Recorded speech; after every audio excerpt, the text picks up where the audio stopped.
जय जोहार, नमस्कार। दैनिक छत्तीसगढ़ चैनल देख रहे हैं आप और छत्तीसगढ़ प्रदेश की आज की तमाम सभी महत्वपूर्ण बड़ी खबरों की शुरुआत सर्वप्रथम आज की पहली बड़ी खबर के साथ। छत्तीसगढ़ में ड्राइविंग लाइसेंस को लेकर के अब नियम चेंज होते नजर आ रहे हैं। क्यूआर कोड वाले स्मार्ट ड्राइविंग लाइसेंस अब बनेंगे जो विदेशों में भी मान्य होंगे। जो पुराने लाइसेंस है उनका फिलहाल यहाँ रिप्लेसमेंट किया जाएगा। ड्राइविंग लाइसेंस के लिए नए नियम तय हो चुके हैं। इसको लेकर दुर्ग आरटीओ स्तर पर तैयारी भी शुरू हो चुकी है।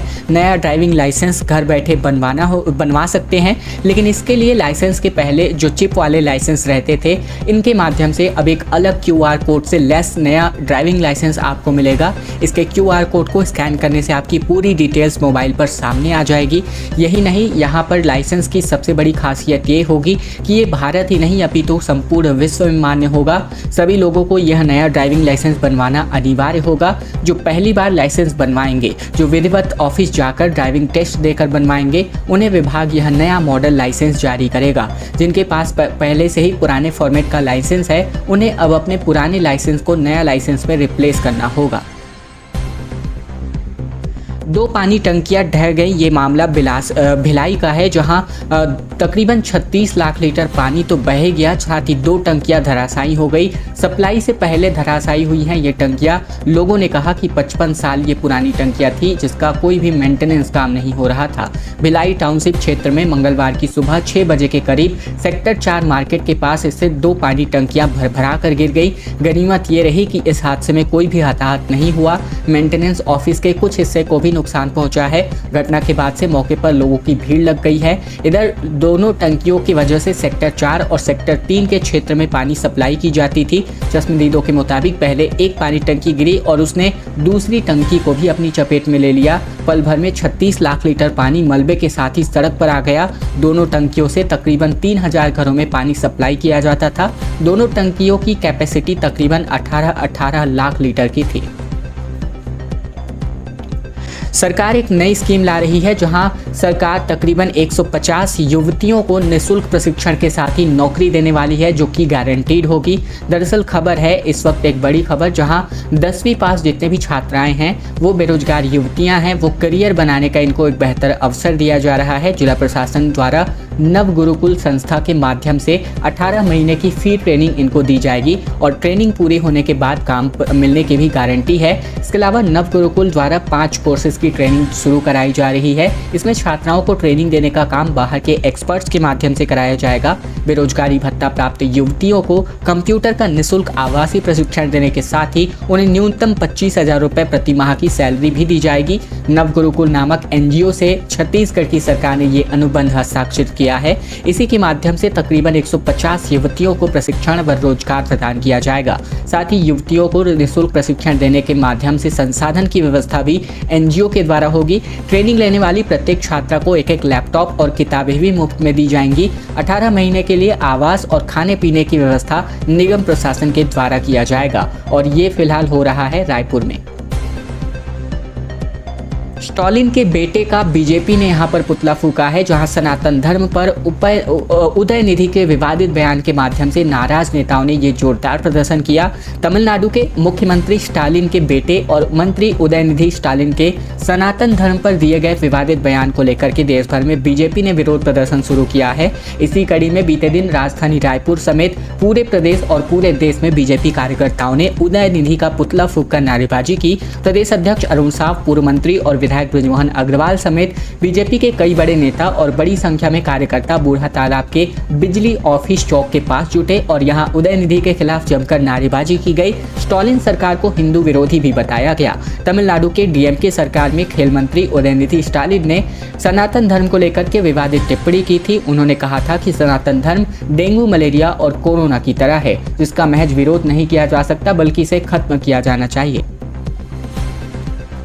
एएसआई चंद्रभूषण सहित कुल 4 आरोपियों को जेल भेजा गया है। ईडी ने ऑनलाइन सट्टा मामले में गिरफ्तार किया है और अब तक 2 के खिलाफ इन्होंने जमानती वारंट भी जारी कर दिया है। खबर है ईडी की कार्यवाही को लेकर, जहां ऑनलाइन सट्टा ऐप के मामले में ईडी की गिरफ्त में आए एएसआई चंद्रभूषण वर्मा समेत कुल 4 आरोपियों को 10 दिनों की न्यायिक हिरासत में जेल भेज दिया गया है। रिमांड खत्म होने के बाद सभी आरोपियों को ईडी ने बीती शाम को कोर्ट में पेश किया। मामले की सुनवाई विशेष न्यायाधीश अजय सिंह राजपूत की कोर्ट में हुई। अब अगली सुनवाई 15 सितंबर को होगी और इसी मामले में कोर्ट ने 2 आरोपियों के खिलाफ गैर जमानती वारंट भी जारी किया है। इसके अलावा रायपुर और भिलाई में छापेमारी करके इनको गिरफ्तार किया गया था। इसके अलावा बीते दिन भी यहाँ पर कारोबारियों के घर पर ईडी ने दबिश दी और सुबह सुबह ही यहाँ पर बड़ी कार्यवाही हुई। और अब खबर जो है कोरबा से आ रही है, जहां पर एक चौंकाने वाला मामला सामने आया। अस्पताल से 3 लोगों की किडनैपिंग कर ली गई। मरीज और उसके अटेंडेंट को स्कूल बस से यहां पर जो किडनैपर्स हैं स्कूल बस के माध्यम से उठा ले गए, फिर मारपीट करके वापस हॉस्पिटल के बाहर छोड़ दिया गया। कोरबा जिले के मेडिकल कॉलेज अस्पताल में मरीज और उनके परिजनों की किडनैपिंग कर उनके साथ मारपीट करने का मामला सामने आ रहा है। घटना को अंजाम देने के बाद आरोपी तीनों को अस्पताल के बाहर छोड़कर फरार हो गए। मामला सिविल लाइंस थाना क्षेत्र का है। जानकारी के मुताबिक मेडिकल कॉलेज अस्पताल में रजगा मार के रहने वाले मलेरिया पीड़ित भागीरथी का पिछले 2 दिनों से इलाज चल रहा था। ऐसे में बीते सोमवार रात तकरीबन 11 बजे 6 लोग यहां आए और भागीरथी, उसके नाबालिग बेटे और उसके बेटे के दोस्त को अगवा कर अपने साथ ले गए। इसके अलावा आरोपियों ने बाकी मरीजों के सामने इन तीनों को अगवा किया, लेकिन कोई कुछ नहीं कर सका। किडनैपर्स सभी को अस्पताल से स्कूल बस में लेकर गए और इसके बाद मरीज और उसके बेटे और उसके बेटे के दोस्त की जमकर पिटाई कर दी। एक बड़ी खबर, जहां सिर पर शराब की बोतल रख करके नाचते हुए युवा मितान नजर आ रहे हैं। आपको बता दें कि ये युवा मितान क्लब का गठन जो है छत्तीसगढ़ की कांग्रेस सरकार ने रचनात्मक गतिविधियों को बढ़ावा देने के लिए छत्तीसगढ़ प्रदेश में किया है और इसके लिए अच्छी खासी रकम भी इन्वेस्ट करी जा रही है छत्तीसगढ़ सरकार की ओर से। दरअसल रायपुर में कांग्रेस नेता राहुल गांधी के कार्यक्रम से वापस लौट रहे पार्टी कार्यकर्ताओं का शराब पीकर के बस में डांस करते हुए वीडियो सोशल मीडिया पर जमकर वायरल हो रहा है। वीडियो में कार्यकर्ता तिरंगा फिल्म के गाने पीले पीले ओ मोर राजा पीले पीले ओ मोर जानी पर डांस करते हुए दिखाई दे रहे हैं। वायरल वीडियो में मनेंद्रगढ़, चिरमिरी, भरतपुर जिले के राजीव युवा मितान क्लब के सदस्यों का दिखाई दे रहा है। ऐसे में कार्यकर्ता राजीव मितान क्लब की टी-शर्ट पहनकर बस में शराब की बोतल हाथों में लेकर सिर पर रखकर नाचते नजर आ रहे हैं। बस में नाचते हुए युवक भरतपुर सोनहत विधानसभा क्षेत्र के अंतर्गत ग्राम नागपुर के रहने वाले बताए जा रहे हैं। 28 दिन के अंतर्गत 83 विधानसभाओं को कवर करने का प्लान बीजेपी ने बनाया है। भाजपा 20 साल बाद राज्य में 2 परिवर्तन यात्राओं को रवाना करेगी। पहली यात्रा 12 सितंबर से रवाना होगी। राज्य में 20 साल बाद भाजपा परिवर्तन यात्रा के रथ पर सवार होकर जनता के बीच पहुंचेगी। 2018 के विधानसभा चुनाव में 15 सीटों पर सिमटी भाजपा जनाधार की तलाश में बस्तर और सरगुजा संभाग से इस महापरिवर्तन यात्रा का शुभारंभ करेगी, लेकिन दोनों यात्राओं का समापन बिलासपुर में ही होगा। इस दौरान तकरीबन 1.5 दर्जन सभाएं भी आयोजित होंगी।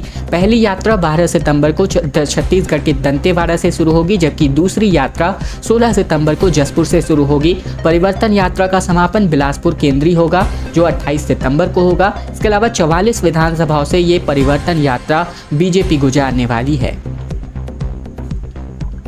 एक बड़ी सौगात, जहां नवा रायपुर में प्रदेश के सबसे बड़े होलसेल कॉरिडोर की नींव रखने के लिए मुख्यमंत्री बघेल आगे आ रहे हैं, जहां रायपुर की 8000 से ज़्यादा दुकानों को शिफ्ट किया जाएगा। आखिरकार वह घड़ी आ गई है जिसका न केवल राजधानी के लोग बल्कि व्यापारी भी बेसब्री से इंतजार कर रहे थे। नवा रायपुर में प्रदेश के सबसे बड़े होलसेल कॉरिडोर का शिलान्यास अगले सप्ताह मुख्यमंत्री बघेल की अगुवाई में होगी, जहाँ कॉरिडोर में रायपुर की तकरीबन 8500 दुकानें शिफ्ट की जाएंगी। प्रस्तावित होलसेल कॉरिडोर में सड़क, बिजली, अस्पताल, बैंक, वाहन पार्किंग, फूड जोन जैसी तमाम प्रकार की सुविधाएं होंगी। इसके अलावा नवा रायपुर के सेक्टर 35 में 1083 एकड़ की जमीन में बनने वाले देश के सबसे बड़े होलसेल कॉरिडोर में 8500 यानी तकरीबन 8500 दुकानें बनेंगी, जिनमें से 90 तरह का कारोबार होगा।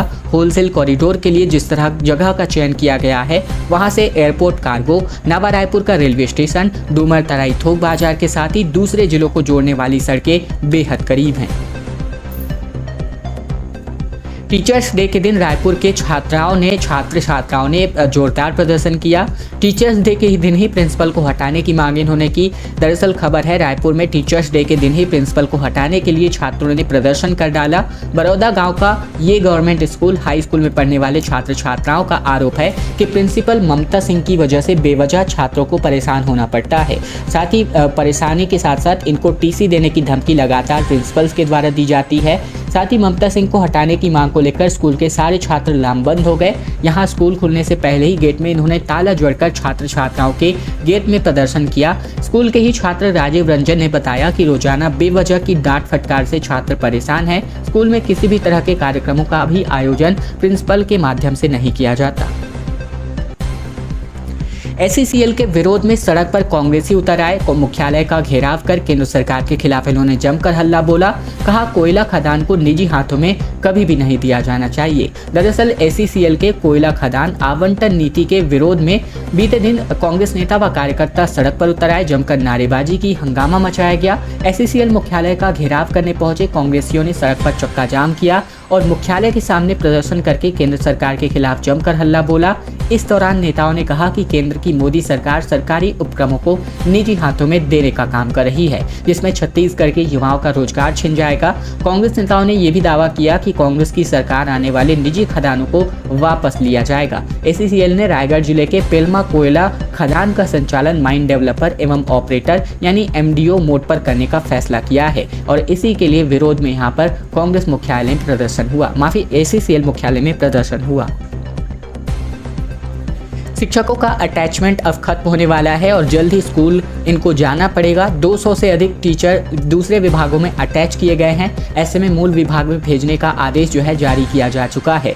दरअसल स्कूल शिक्षा विभाग ने प्रमोशन के बाद संशोधन पदस्थापना आदेश निरस्त होने के साथ ही अब अटैचमेंट में भी दूसरे विभागों में पदस्थ जितने भी शिक्षक हैं इन पर गाज गिरने लगी है। कलेक्टर ने बीते दिन आदेश जारी कर दूसरे विभागों में गैर शिक्षकीय पदों पर अटैच सभी शिक्षकों को उनके मूल विभाग में भेजने का आदेश जारी कर दिया है।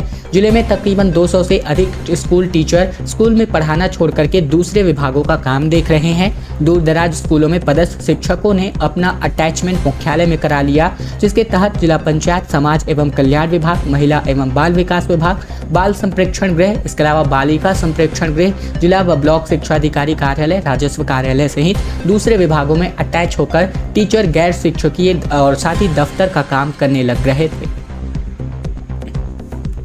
और एक बड़ी खबर बिलासपुर से, जहां ब्रिज पर चलती स्कूटी में आग लग गई, जिसकी वजह से घंटों तक जाम लग गया था।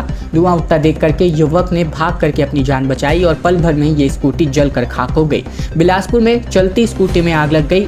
शॉर्ट सर्किट की वजह से गाड़ी में धुआं उठा और देखते ही देखते आग लग गई। घटना के बाद वहां लोगों की भीड़ जुट गई और जाम की स्थितियां भी निर्मित हो गई। ये घटना सरकंडा थाना क्षेत्र की है। बीती शाम को सरकंडा में रहने वाले बागेश्वर धीवर अपनी मेस्ट्रो स्कूटी में किसी काम से निकला था।